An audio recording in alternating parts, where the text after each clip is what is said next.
Hey folks, well today we're working on a 2007 Suzuki Reno, and what we're going to be doing is we're going to be putting a clutch in this car. The clutch has totally quit working in this vehicle. You can't change gears, can't get it into gear, can't do anything. The clutch absolutely will not disengage, so we're going to have to investigate that. And these cars use a hydraulic clutch assembly, actuator assembly. It's got a master cylinder. You may be able to see kind of peeking around in there. There's a clutch master cylinder, operated of course by the clutch pedal. It uses brake fluid from the brake master cylinder here, and has a hard line runs around and comes down, and then it's got a rubber like a brake line that goes into the junction down there at the transmission. Well, you can't, whenever you have a clutch that just quits working like that, especially with a hydraulic clutch, you can't automatically condemn the clutch itself. You could have a slave cylinder problem, you could have a master cylinder problem. Usually when you have problems with hydraulics, the seals will leak somewhere, and so far I've not been able to see this car leak any fluid out. So we may have a problem inside with the clutch itself. So that said, this car also has what's called a concentric slave cylinder, and what that means is it's a unit that's inside the bell housing down there, internal. It's kind of a combination slave cylinder and throwout bearing. So it's not so simple on these as just to remove the slave cylinder from the outside of the transmission, unfortunately. So we're going to have to dig into this and get it apart and take a look at it, see what's up. So what we're going to begin by doing is we're going to get the car up on jack stand so the front end is totally supported off the ground. You cannot have anything under the transmission. The transmission has to come out. So I'll show you what I've done.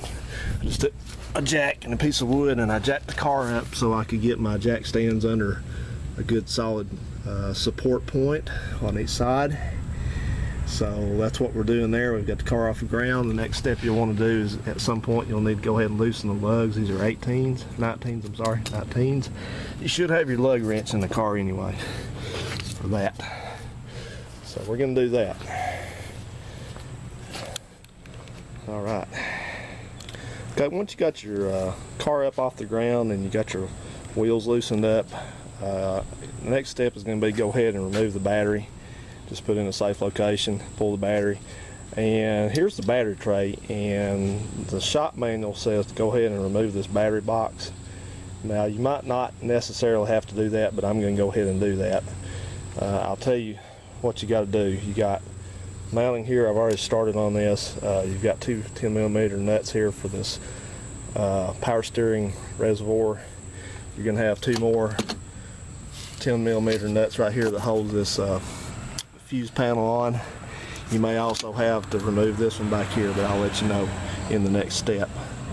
And looks to me like we've got a couple clips for the wiring here, one here, and looks like probably two, those look like maybe 12 or 13s.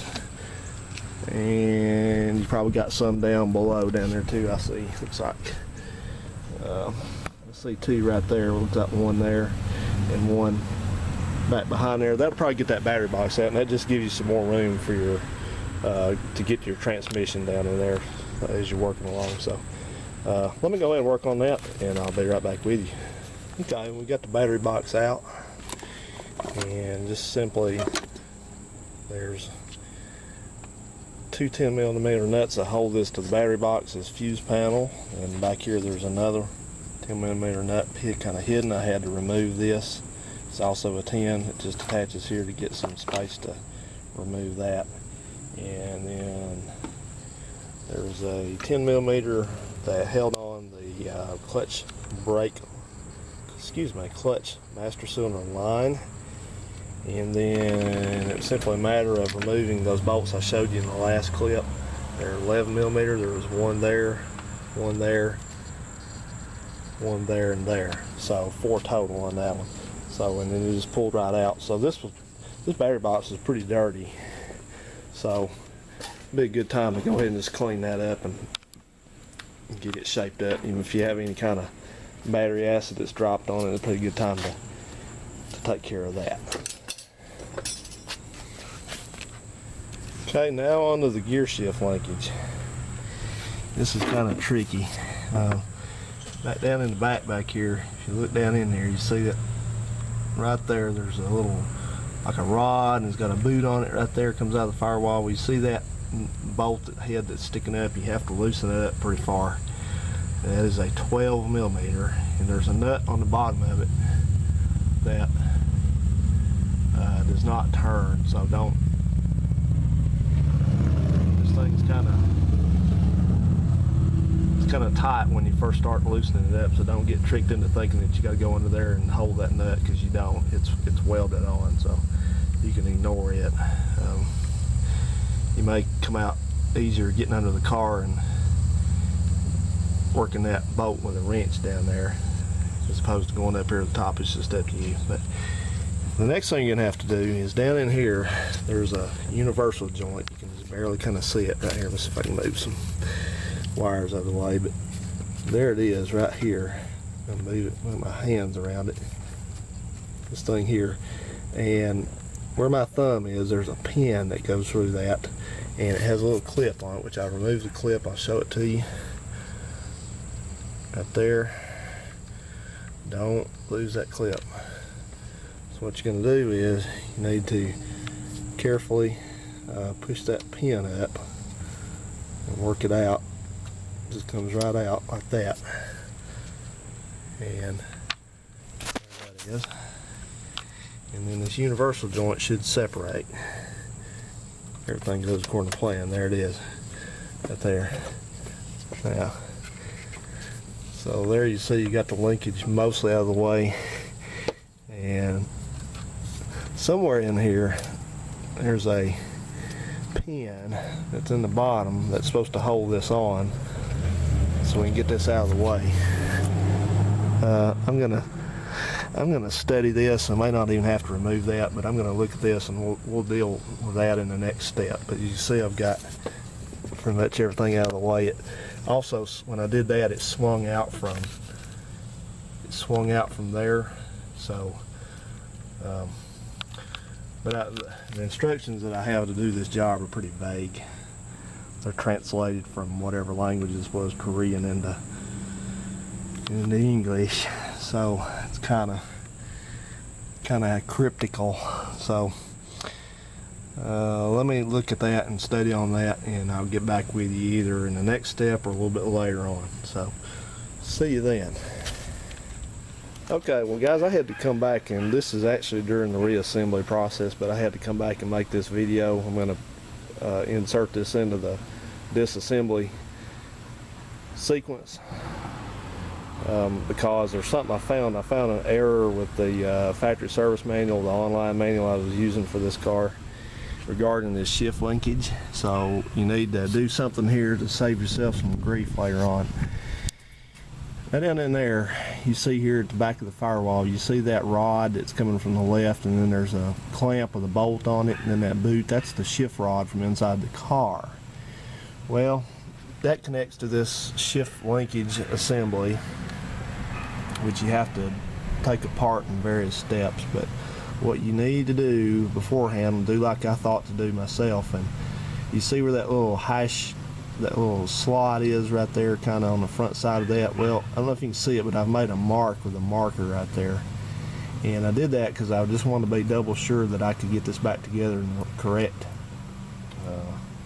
alignment, because it has adjustability. I mean, this thing turns, and you can get the shift linkage out of adjustment. So I did that, and I'm glad I did, because the like I said, the online manual, which is straight from Daewoo, has an error in it. It says there's a part that's not here, and what it is, you're supposed to adjust the shift linkage, you're supposed to, by the manual, you're supposed to come in here and pop this boot up, and you try to, you see right here, you see there's a slot right there where my finger's pointing. Well, you see there's a there's a larger spot right there. Well, what you're supposed to do is you're supposed to bring the shift lever over, and I'll show you here, and drop in a correctly sized, get this out of the way, I'm sorry. I'll show you here what I'm doing. You're supposed to do this. You're supposed to get it over there and drop some kind of a holding tool, which I just used a little Torx head screwdriver, into there, and that's supposed to lock it. And then you're supposed to come out here and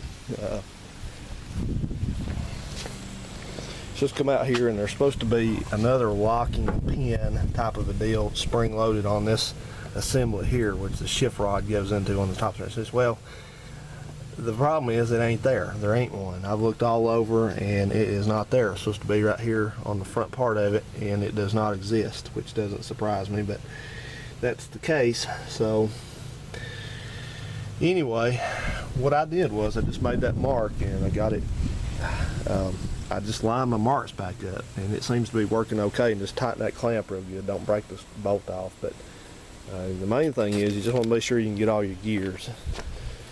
You know, if you start having problems with, it seems like it doesn't want to go all the way into first or second or something like that. This one feels pretty good. I'll have to drive it and make sure, but that's the main thing. I mean, it's not rocket science out there. You can adjust that thing around a little bit till you get it to work, because your only adjustment on this thing is right here at the at that shift rod back there. I mean, it slides in and out like forward and rearward, and it rotates like this way, you know, when it's loose, so you can adjust it around. So, but that's what it is. Just try to make you a mark on it. And I've got everything back together. I've got to bleed the clutch, so I'm gonna jump back. This is kind of jumping ahead, so this will give you like a little sneak preview, I guess. Thanks for watching, guys. All right, well, we're getting to the stage of this project where we're gonna have to get ready to brace this engine up. You're supposed to have a official GM holding fixture, but I don't have one, so I'm just gonna take a tire and put under here, and some big piece of wood, and probably like my little crank up jack, just to hold this. And you don't want to put a lot of force on this thing here. This is your oil pan. This is aluminum. You don't want to be jacking the engine up with it too much, because that's all you want to do is just support it. So what we're doing is, you're gonna have a tire down here, and we're gonna be in the way of what we need to do with that there. I just went ahead and took care of some bolts down here that need to come out. This is a I guess just a Torx strut type of a deal here, and it's just got one bolt through this end of it, goes into that bracket. One side of the bolt's a 14, one side is a 17, and the bolt back there at the back, where my thumb's pointing back there, and this thing's not normally loose like this, but I just loosened that bolt up. It's the same deal, 14 on one side, 17 on another. Explain that one, I don't know, but I just loosened it until it just dropped out of the way. And this is a bracket that's made onto the transmission, but I don't think this is going to have to come off.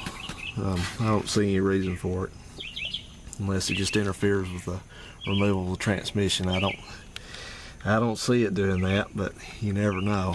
But like I said, just skim on ahead and check that out. You'll find out later, I'm sure. But anyway, you got 3 bolts down here that go, oops, back out a little bit here. Sorry about that. You got 3 bolts down here that go through to from the belt into the bell housing of the transmission. You got one here, you got one right here, and then there's one that's back up under here where my finger's pointing. It's a shorter one, but it faces that way. You just got to look carefully. Look for any bolts. Like you see, you got some here. Now that's actually, if you notice, those are actually going into that structural oil pan right there. See, that's your block right there, it's iron, and then this is the oil pan right here, it's aluminum, and this is aluminum. So it's imperative that you make sure that you have any bolts that fasten this bell housing, this transmission assembly, to the engine or the oil pan out before you start wiggling on it. I mean, don't go prying on it. If it doesn't just start loosening right up and you see daylight between this like right away, then you got a problem. You need to recheck and see where your bolts are at. So I'm gonna try to show you where they're all at. I see 2 right there, 2 larger ones right here. that go between the block and the transmission. But these down here were not really that tight. You know, they're probably about 20 foot-pounds of torque. So like I always say, keep in mind when you're going into aluminum with a steel bolt, you know, you don't have to, you can put a little bit of Loctite on it if it makes you feel better, but you don't have to tighten the crap out of them because aluminum's pretty soft. So about 15, 20 foot-pounds of torque with some Loctite ought to be fine when you go back together with this. So I'm going to put my tire and get this engine braced up, and we should be good to go. Okay, coming up pretty soon we're going to have to support this engine. I already have my supporter thing made up there to use, but before we do that we need to get under here and take off some braces and deal with some bolts, engine bolts. So what we're doing here is underneath the back of the transmission you have this kind of a support strut here, kind of a torque strut, and back out a little. It's got a bolt that holds it to this brace you see there, and it's got one back there at the back, and they're both it's 14 millimeter head on them and a 17 millimeter nut, and I just detached it from this, and then I loosened it back there until it just dropped away and put the bolt back in it, and that's good to go. And then what I'm working on now is this big sheet metal brace that goes to the transaxle, and it's got 3 17 millimeter bolts that hold it to the transaxle, and I've already been working on those. That's what they look like there, and I'm just gonna go ahead and finish this up while you're here. They're in there pretty tight, so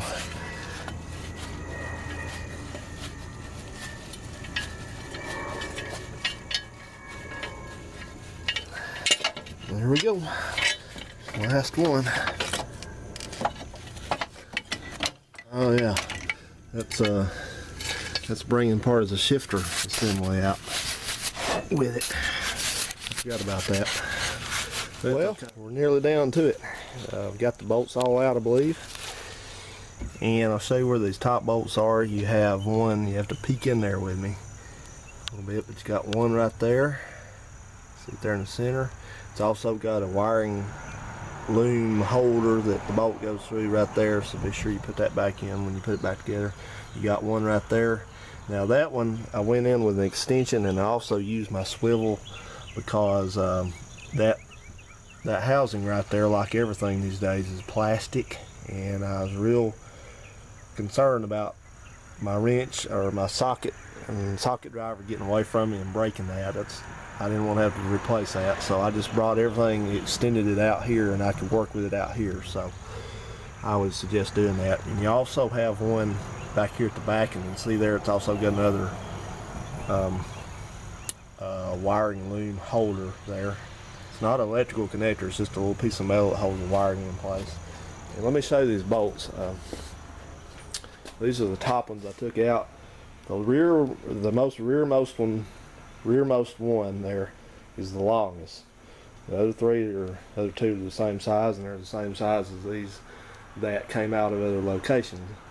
Those three here are the ones that go into the oil pan, or through the oil pan into the transaxle. So those are the ones that you don't tighten very tight, like I was telling you. You just put them in snug and Loctite them, and you should be good to go. It's not really a structural deal there.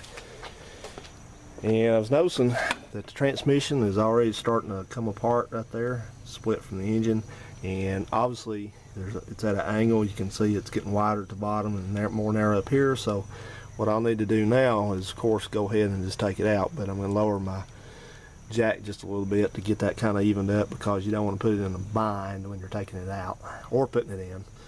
And I also did, by the way, disconnect that hose there that goes to the, if you can see it right there, that's the connector for the slave cylinder. That's it right there. That's the connector, and it has a little pin that holds it in, like a hair clip type pin thing, and it's right here. So you just pull that out with a little thing there, and I'll tell you, that thing's hard to The reason why I did it last, because you just about can't get to it with everything put in. So, I mean, with this shield in and all that, you just really can't get to it. So, I was thinking that might have been the problem. But just to recap why I'm putting the clutch in this, the clutch actually, I drove this car exactly one time since I bought it, and then the clutch went out. And the clutch was working, you know, as far as pulling, it was working okay, but what it was doing was I was noticing that it didn't want to go in reverse very well, and sometimes it'd be sticky to get in gear, so that meant that the clutch was not releasing completely. And these have a, as I mentioned beforehand, these have a totally hydraulic clutch system on it. It's got a master cylinder, and that master cylinder also feeds the clutch master cylinder, which is tucked under there.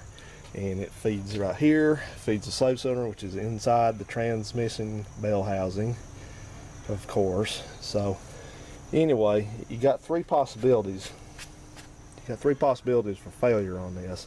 And with 150,000 miles on it, and these things having a known track record for failure, this one doesn't look like it's ever been apart, and that's amazing, because usually they fail a lot quicker than that. So it's very much at the end of its life, I'm sure, so it needs a clutch. So I've already ordered all that. We're going to replace the master cylinder, the slave cylinder, and the clutch pressure plate. So just get it all at one time and eliminate further problems. And I'll tell you one thing off the topic. The city of Huntsville's mosquito program that they do, they run that little truck around that smokes them out at night. I'll tell you, it ain't working. I don't know how much they pay to do that, but it ain't working. I've been out here been eat up by mosquitoes every day I'm out here. So they need to rethink that, I think. Okay, let's see if we can weasel this thing out finally. Okay guys, she is out of there. That's kind of what it looks like there. There's your clutch and pressure plate assembly. And tell you a couple tips here. It looks like you're not going to be able to get it out because of that thing right I'm going to find the button there. That thing. The transmission only goes back so far, but the good news is it doesn't have to go back very far. You just get it just get it back as far as you can go with it, and then you can start twisting it, face the bell housing part of it out towards the front of the car, and you can just slide it out a little bit and lower it, and it comes out. So there it is, right over there. Oops, I got gloves on, man, so it's hard for me to control this camera, even more so than usual. But you can see there's a lake of oil out from under it. And I'll just tell you, that deal that the factory manual says about keep it level, shit, that's a tip, right, whatever. You see this, see all the kitty litter I got out here already. Because we live in it. Ooh, hey baby. See, sometimes the residents aren't all bad. But we live in a nice neighborhood here, and we can't have any spills or anything that looks bad that would traumatize people. So anyway, so what I'm going to do now is I'm going to go ahead and pop off that pressure plate and clutch assembly. It's just got 6 bolts to hold it on. You can see around the circumference. There's one, there's one, there's one, there's one, there's one, and there's one. So just do that, the whole thing comes apart. I don't see anything wrong with it right away, and I actually didn't see any leakage out of that slave cylinder, but I'll show the replacement of that in another video that I'll dedicate solely to doing the slave cylinder. So yeah, well, okay guys, I'm going to wrap it up. I'll show you if I find anything interesting. I'm actually not expecting the clutch to be bad, but I don't know what's up with it yet. So, see you then. Okay, well, here's the clutch removed, and I think we can pretty much see the mystery here. What caused this to happen? I think the clutch was rusted together. I don't think it actually had a problem, but physically, you look at all this rust on the flywheel. It's not supposed to be there. It looks like there's been liquid in the bottom here. So, see how it's got like a witness mark right here where there's been liquid sitting down in here that shouldn't be there. So that's either going to be water or brake fluid. And if it's water, then I don't have my flashlight in it, but this water, it's probably gonna be coming from someplace up above here, and I don't see any. You know, you got a couple water lines there, but they're not. I don't see them leaking. That one there maybe kind of suspect, but something's been seeping water in, or liquid, we shall say, somewhere. Because look at this. This is the. Let me show you something here. These things always got a. If I can get it to focus here. See, it says wheel side. That actually says flywheel side. So if you're ever curious about which side goes where, the side that says flywheel side is the side that's goes to the flywheel. Imagine that. But so anyway, the pressure plate looks okay, and the clutch disc is getting worn down. It's not bad. It's got some wear on it. It's not bad on this side. But look at this.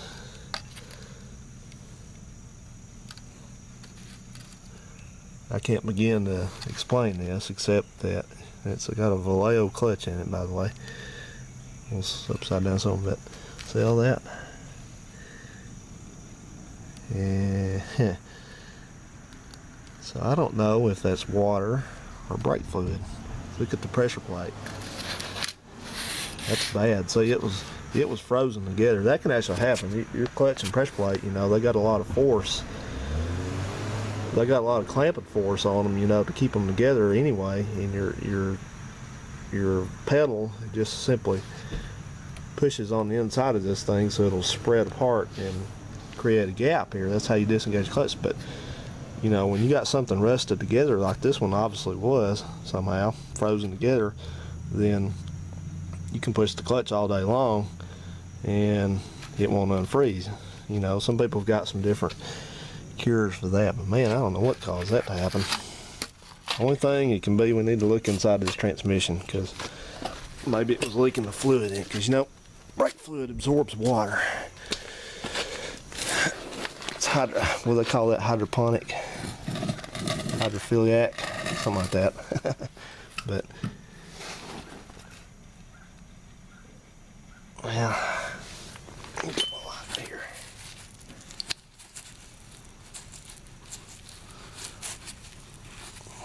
Hard to do stuff with gloves on, ain't it? Man, no, you know. Well, I'm kind of seeing what I thought I would see, and that is some liquid here. That's your slave cylinder right there. That's a stupid design for that. But see how it's got that stuff there, that kind of flaky looking junk there.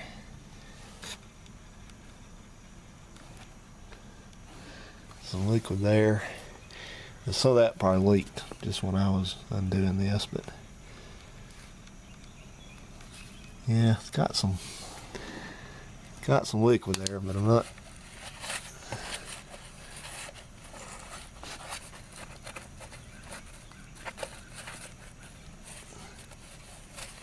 Feels pretty good.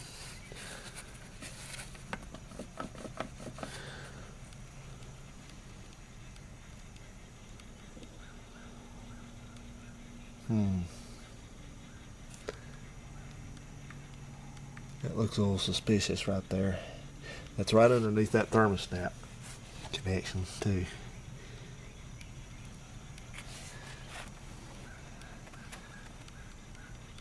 Yeah, I think I'm going to take a closer look at that thing, because that looks like coolant residue. And what could be even worse about it, if that's not the thermostat, if that's a head gasket leaking, that ain't good. These things are known to lose head gas. That'd be it on this. I sell this as a project. I'm going any further with it, but I'll check it out. But since I'm not going to put the clutch, I was thinking about going ahead and putting a new clutch all back in it to keep the flywheel from rusting, but that obviously that's no issue now. So yeah, okay. Thanks for watching, guys. Okay, guys. Well, here's what I think went on with this clutch, and if it's correct, then I caused myself all this work, and so this will be a warning to anybody else that's got one of these cars. This happened right after I did the timing belt job, and I also put the valve cover gaskets on it, and I also cleaned the engine like several times. So washed it off, sprayed it off real good. So evidently, somehow, the only thing I can think of is there's a way in. You know what? I know where it's at too. Right here, where this connector is loose. Look right there, because all that is, that's just the end part of this line that comes up from the slave cylinder. It's not sealed. I mean, it's supposed to have a seal. It does have one, but it's not very good. And that thing, see that? It's wiggling. So evidently it got water down in it. It filled up the clutch with water and froze it together, and that's why it wouldn't work anymore, because right after I did that's when all this happened. So dang, I say, dang, dang, dang, dang, dang. Dumb little car. Well, it really didn't need a clutch, but well, it did. But I evidently caused this, so be fair warning to you. If you got one of these, don't wash the engine on it. So, all right, guys, see you later.